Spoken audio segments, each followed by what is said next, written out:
Hello मेरे प्यारे दोस्तों, कैसे हैं आप सभी। मैं आप सभी का स्वागत करती हूं अपने गुरुजी के चैनल एसपी जहाँ पे। और आज हम लोग करने वाले हैं चैप्टर 10.1 के प्रश्नों को सॉल्व करेंगे, जिसमें कि जो कि मेरा चैप्टर है राशियों की तुलना है, जिसमें कि प्रश्नावली 10.1 को सॉल्व करेंगे। तो जिसमें कि हम लोग मतलब अनुपात और समानुपातों के प्रश्नों को समझेंगे। तो अनुपात और समानुपातों के प्रश्नों को समझने से पहले सबसे पहले हम लोग अनुपात और समानुपात क्या होता है उसको समझेंगे। तो सबसे पहले आप लोग देखेंगे तो अनुपात क्या होता है। तो अनुपात होता है दो समान राशियों की तुलना करना को अनुपात कहते हैं। दो समान राशियों की तुलना करना को अनुपात कहते हैं। तो दो समान राशि क्या हुआ, अगर आप लोग नोट करना चाहते हैं तो कर सकते हैं। दो समान राशियों की तुलना को अनुपात कहते हैं। दो समान राशि क्या हुआ, देखिए अगर यहाँ पे मान लीजिए यहाँ पे 5 मीटर है, ठीक है, और अनुपात में यहाँ पे मान लीजिए 5 मीटर है, अनुपात में अगर 8 मीटर है तो ये समान राशि हुआ। मीटर मीटर ये समान राशि हुआ। अगर मान लीजिए कि यहीं पे किग्रा हो और 5 किग्रा हो और उधर भी 8 या 10 कोई भी है तो किग्रा में हो, तो वो समान राशि हुआ। जैसे कि आप लोग यहाँ पे देख सकते हैं तो घंटा है, यहाँ पे मिनट है, तो ये समान राशि नहीं हुआ। समान राशि मतलब जो यहाँ पे इस साइड किग्रा है तो किग्रा के साथ ही अनुपात करना है, वो हुआ अनुपात। तो आशा करती हूँ दोस्तों कि आप लोगों को अनुपात समझ में आया होगा। अब है समानुपात। तो समानुपात क्या होता है, तो समानुपात होता है जो दो अनुपात जब परस्पर बराबर होते हैं तो उसे समानुपात कहते हैं। दो अनुपात जब परस्पर बराबर होते हैं समानुपात कहते हैं। आशा करती हूँ दोस्तों कि आप लोगों ने अनुपात और समानुपात के परिभाषा को नोट कर लिया होगा। और दो अनुपात जब परस्पर बराबर होते हैं तो देखिए आप लोगों को मैं एक चीज़ बता देती हूँ। तो अनुपात का जो चिन्ह होता है वो इस टाइप का होता है, दो ऊपर नीचे चिन्ह होता है, ये होता है अनुपात का चिन्ह। ये अनुपात का चिन्ह होता है। ये चिन्ह हम लोग बार बार इस चैप्टर में प्रयोग करेंगे, तो आप लोगों को कोई घबराना नहीं, क्या है नहीं है, ये अनुपात का चिन्ह होता है। अब है समानुपात। तो समानुपात का चिन्ह होता है ऐसे, ये 4 बिंदु इस प्रकार से होता है, ये समानुपात का चिन्ह होता है। देखिए दोस्तों, कहा गया है कि समानुपात का जो मतलब परिभाषा होती है उसमें क्या कहते हैं, जब दो अनुपात परस्पर बराबर होते हैं तो देखिए ये अनुपात का चिन्ह होता है। और जब दो अनुपात परस्पर बराबर होते हैं तो दो अनुपात होगा ना, तो वही हो गया, ये समानुपाती का। आप लोगों को ये भूलना नहीं है, इसका परिभाषा याद रखना है। अब चलिए दोस्तों, अब हम लोग प्रश्नावली 10.1 को समझते हैं और उसे अच्छे तरीके से समझने का प्रयास करते हैं। तो पहला क्वेश्चन है, आप लोग अपने बुक में देखेंगे और पहला बोर्ड पे भी देख ही रहे होंगे, अनुपात ज्ञात कीजिए। कहा गया है कि अनुपात ज्ञात करने के लिए, तो चलिए हम लोग अनुपात ज्ञात करते हैं। तो सबसे पहले आप लोग अगर देखेंगे तो यहाँ पे है 3 किग्रा का 600 ग्राम से, 3 किग्रा का 600 ग्राम से। और मैंने आप लोगों को बताया कि अनुपात दो समान राशियों के बीच ही ज्ञात की जा सकती है, अलग अलग तो की नहीं जा सकती। तो इसको भी क्या करेंगे, लेकिन हम लोगों को तो अनुपात ज्ञात करना है, तो अब क्या करेंगे, तो इसको समान राशियों में बदल लेंगे। तो समान राशि में इसको कैसे बदलेंगे, या तो हम किग्रा को ग्राम में बदल लेंगे या तो ग्राम को किग्रा में बदल लेंगे। बदल सकते हैं, मैंने आप लोगों को बताया था बहुत पहले ही बदलने के बारे में, जिसमें कि हम लोगों ने मीटर को सेंटीमीटर, सेंटीमीटर को मीटर, किग्रा, ग्राम, इस प्रकार के सारे जितने भी राशि होते सबको मैंने बदलने के लिए आप लोगों को बताया था। अब उसी प्रकार से अब हम लोग यहाँ पे है किग्रा, यहाँ पे है ग्राम। जब बदलना है तो या तो किग्रा को बदल सकते हैं ग्राम में, या तो ग्राम को किग्रा में हम लोग आराम से बदल सकते हैं। तो अब हम लोग क्या करेंगे दोस्तों, तो किग्रा को ग्राम में बदलेंगे। क्योंकि अगर आप लोग वो नहीं देखें पार्ट तो उस पर ज़रूर देख लीजिए, जिसमें कि मैंने आप लोगों को अलग अलग राशियों को बदलने के लिए बताया था। तो उसमें अगर हम लोग किग्रा को ग्राम में बदलते हैं वो आसान होता है, क्योंकि किग्रा को ग्राम में बदलने के लिए बस डायरेक्ट है 1000 से हम लोग क्या करते हैं, तो गुना कर देते हैं। लेकिन अगर हम ग्राम को किग्रा में बदलेंगे तो क्या करेंगे, 1000 से भाग देना पड़ेगा, 1000 से भाग देना पड़ेगा। तो इसलिए दोस्तों हम लोग क्या करेंगे, तो किग्रा को ग्राम में बदलेंगे। तो चलिए किग्रा को ग्राम में बदलेंगे तो क्या करेंगे, 1000 से गुना करेंगे तो 3000 किग्रा हो जाएगा। चलिए केजी का इतना से अनुपात है, तो अनुपात ये 500 ग्राम हो जाएगा। अब मैंने आप लोगों को उसमें ये भी बताया था कि केजी, किग्रा को हम केजी से ऐसे इंग्लिश में संकेत के रूप में केजी लिखते हैं। अब देखिए दोस्तों, यहाँ से जब इसकी हम तुलना करेंगे तो सबसे पहले आप लोगों को ये समझ लेना है कि अनुपात का मतलब होता है बट्टे भाग के रूप में। अनुपात का मतलब होता है बट्टे भाग के रूप में। तो हम लोग क्या करेंगे, देखिए इसको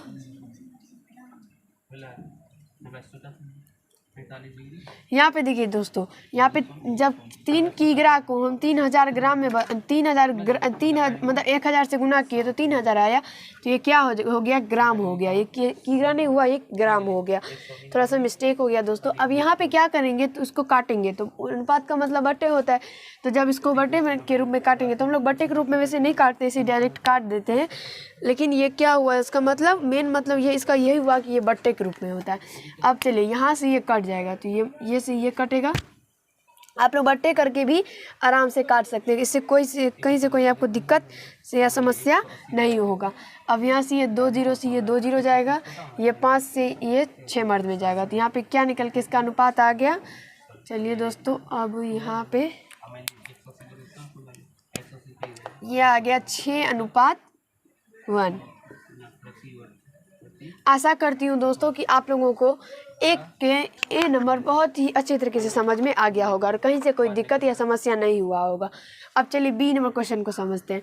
तो बी नंबर में क्वेश्चन है 2 घंटे का 30 मिनट से। तो हम लोग क्या करेंगे, तो इसमें भी हम लोग क्या करेंगे, तो घंटे को मिनट में बदल लेंगे। तो क्या करेंगे, आप लोग कमेंट करेंगे कि घंटे को मिनट में बदलने के लिए हम लोग क्या करते हैं।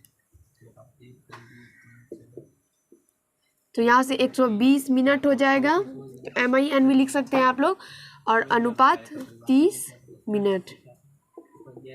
अब यहाँ से दोस्तों क्या हो जाएगा, तो मिनट से मिनट कट जाएगा, ये कटा और 0 से 0 भी गया, और 3 से ये कितना मर्द में गया, 4।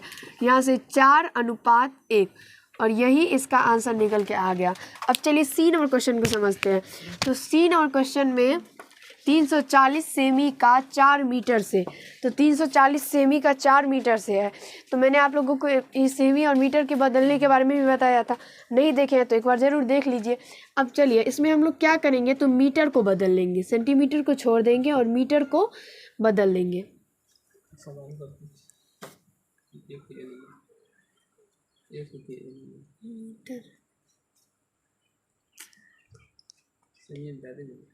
इसको 440 सेंटीमीटर हो जाएगा। अनुपात यहाँ पे 4 मीटर है, तो इसको जब सेंटीमीटर में बदलेंगे तो 100 से गुना करेंगे तो क्या हो जाएगा, 400 सेंटीमीटर। अब यहाँ से देखिए दोस्तों, तो सेंटीमीटर से सेंटीमीटर कट जाएगा, ये 0 से 0 कट जाएगा, और यहाँ से ये जो कटेगा तो क्या हो जाएगा, देख लीजिए एक बार दोस्तों। तो ये हो जाएगा 20, चलिए 2 से काट लेते हैं, ये 17। यहाँ से ये क्या निकल के आ जाएगा, 17:20। 17:20, और यही इसका आंसर हो जाएगा। अब चलिए दोस्तों, अब हम लोग 2 नंबर क्वेश्चन को समझते हैं। तो 2 नंबर क्वेश्चन कह रहा है,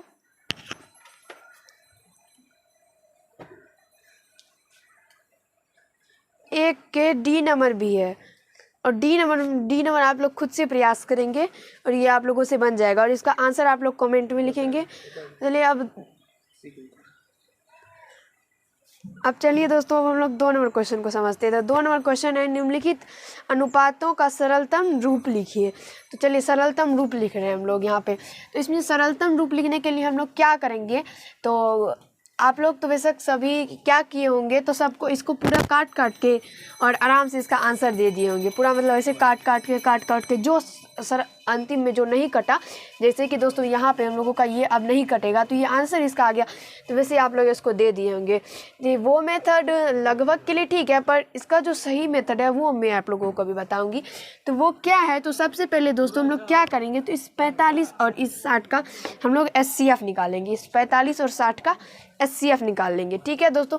अब जो SCF निकलेगा उससे इसमें भी भाग दे देंगे और इसमें भाग दे देंगे, उसका दोनों में भाग जो दे देंगे, जो भागफल निकलेगा वही इसका सरलतम रूप निकल के आ जाएगा। और यही इसका सरलतम रूप लिखने के लिए यही इसका सबसे आसान और मतलब जो असली में जो मतलब मेथड होता है, जो बनाने का जो तरीका होता है वही हुआ। चलिए दोस्तों, अब हम क्या करेंगे, तो दोनों का SCF निकाल लेते हैं। तो दोनों का जब आप लोग SCF निकालिएगा तो आप लोगों को इसका SCF 15 निकल के आ जाएगा। कितना निकल के आएगा? तो 15 निकल के आएगा। इसका HCF 15 निकल के आ जाएगा। अब दोस्तों हम लोग क्या करेंगे, तो इसमें भी 15 से भाग दे देंगे और इसमें भी 15 से भाग दे देंगे। चलिए, अब 15 से भाग देना है, तो चलिए सबसे पहले 15 से भाग दे देते हैं। चलिए, 15 से जब भाग देंगे तो क्या हो जाएगा? 45 भागा 15 अनुपात 60 भागा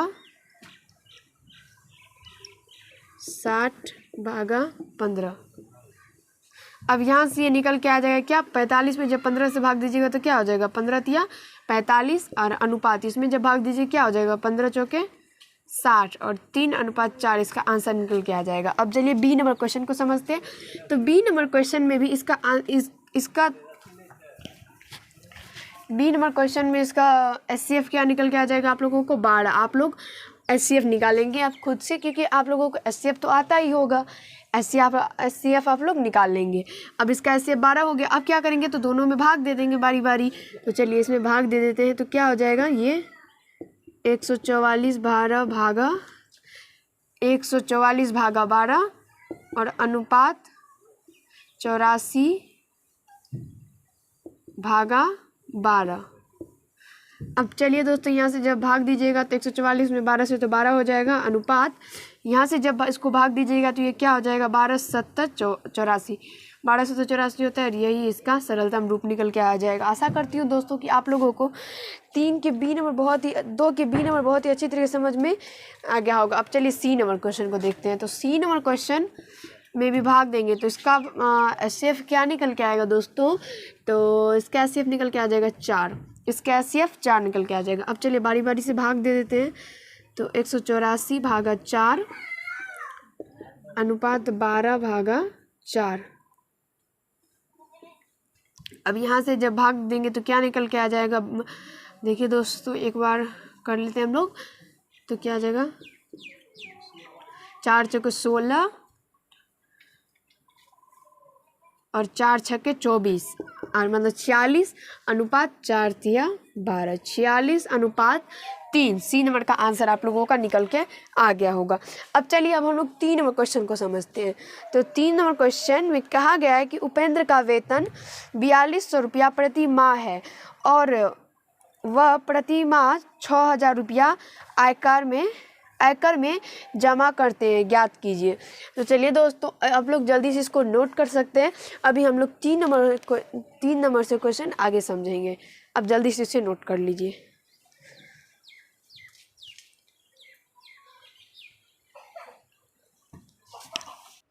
अब चलिए दोस्तों, अब हम लोग 3 नंबर से क्वेश्चन को समझेंगे।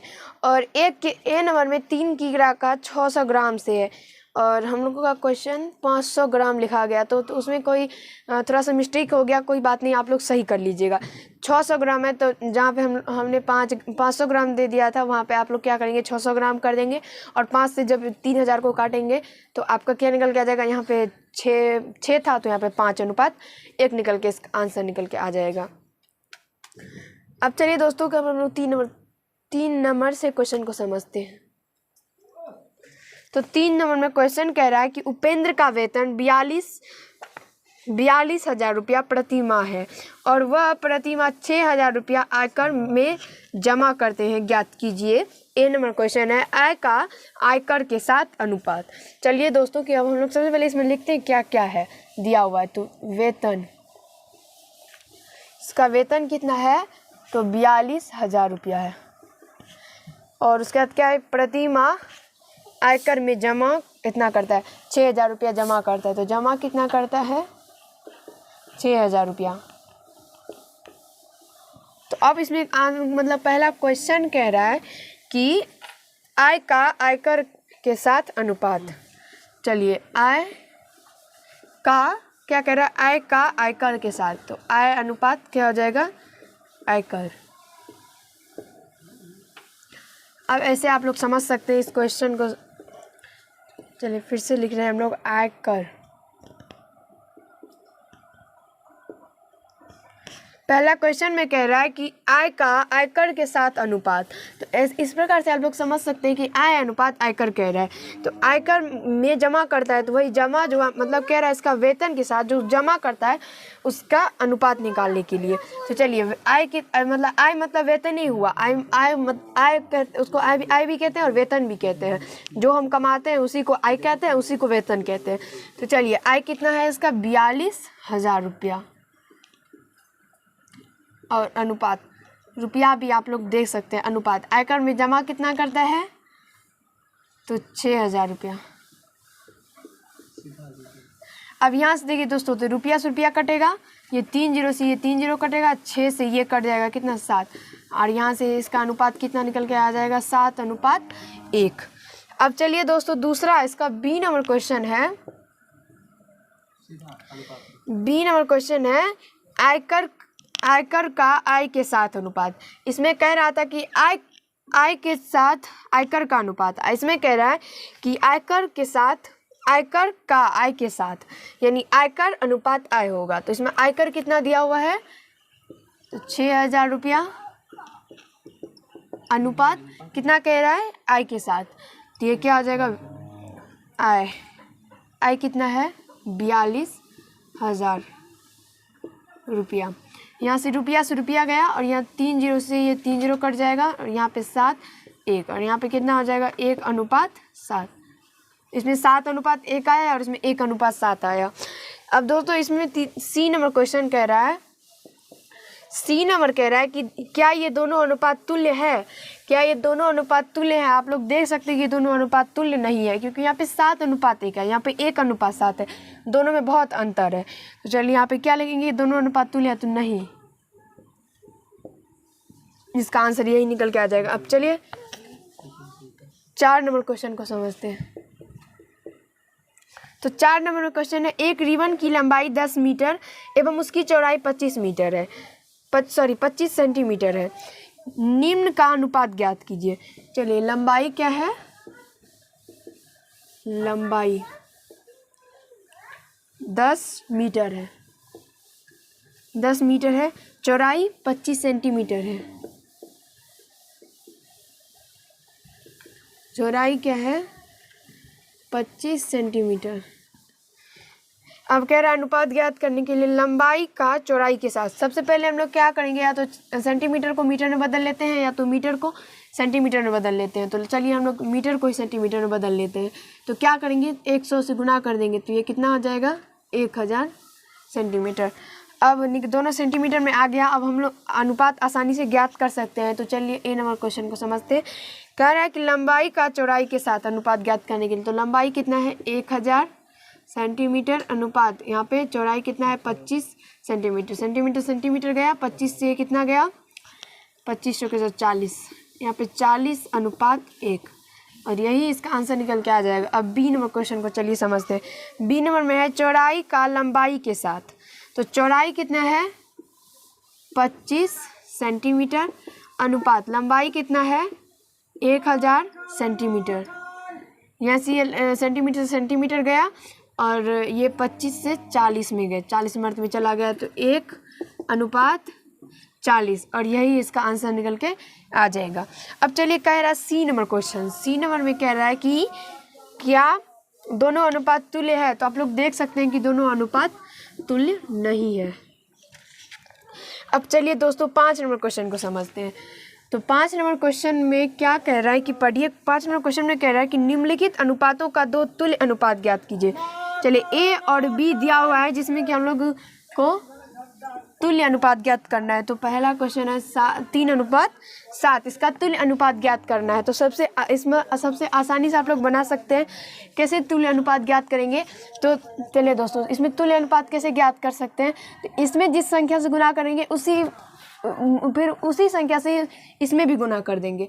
3 से मान लीजिए अगर 2 से मतलब मान लीजिए कि 3 में अगर 2 से गुना करते हैं तो 7 में भी हम लोग 2 से गुना करेंगे। इस प्रकार से हम लोगों का तुल्य अनुपात निकल के आ जाएगा। तो तुल्य अनुपात 2 कह रहा है। तो इसमें जब देखिए पहला तुल्य अनुपात इसका निकालते हैं तो इसमें 2 से गुना करते हैं तो ये क्या आ जाएगा 6 अनुपात। इसमें 2 से गुना करेंगे तो क्या आ जाएगा यहाँ पे 14। अब अगर आप लोग इसे काटेंगे अभी दोस्तों, तो आप लोगों को 3:7 निकल के आ जाएगा। अब चलिए दूसरा तुल्य अनुपात क्या कर सकते हैं, इसमें 3 से गुना कर देते तो 9, और अनुपात इसमें भी 3 से गुना कर देते हैं तो 21, और यही इसका दोनों आंसर निकल के आ जाएगा। अब चलिए बी नंबर क्वेश्चन को समझते हैं। तो बी नंबर क्वेश्चन में है 4:9। सबसे पहले इसमें 2 से गुना कर देते हैं तो 8, इसमें भी 2 से कर देते हैं 18, इसमें फिर यही इसका एक आंसर है। दूसरा आंसर इसमें 3 से गुना करते हैं तो 12, अनुपात इसमें 3 से गुना करते हैं तो क्या आ जाएगा, तो 3 से गुना करेंगे तो 9 तिया 27। बस यही इसका आंसर निकल के आ जाएगा। तो आशा करती हूँ दोस्तों कि आप लोगों को क्वेश्चन नंबर 5 तक कहीं से कोई दिक्कत या समस्या नहीं हुआ होगा, बहुत ही अच्छी तरीके से समझ में आ गया होगा। अगर आप लोगों को इसमें कोई भी क्वेश्चन में समझने में 5 नंबर तक दिक्कत हुआ, आप लोग जरूर कमेंट बॉक्स में हमें लिखिएगा, ताकि मैं आप लोगों को फिर से समझाने का प्रयास करूँ। तो धन्यवाद दोस्त, आज के पार्ट में हम लोग इतना ही करेंगे। अगले पार्ट में हम लोग क्वेश्चन नंबर 6 से 11 है, तो फिर उसके 6 से हम लोग क्वेश्चन को समझने का प्रयास करेंगे। तो धन्यवाद दोस्त, आज के पार्ट में हम लोग इतना ही करेंगे।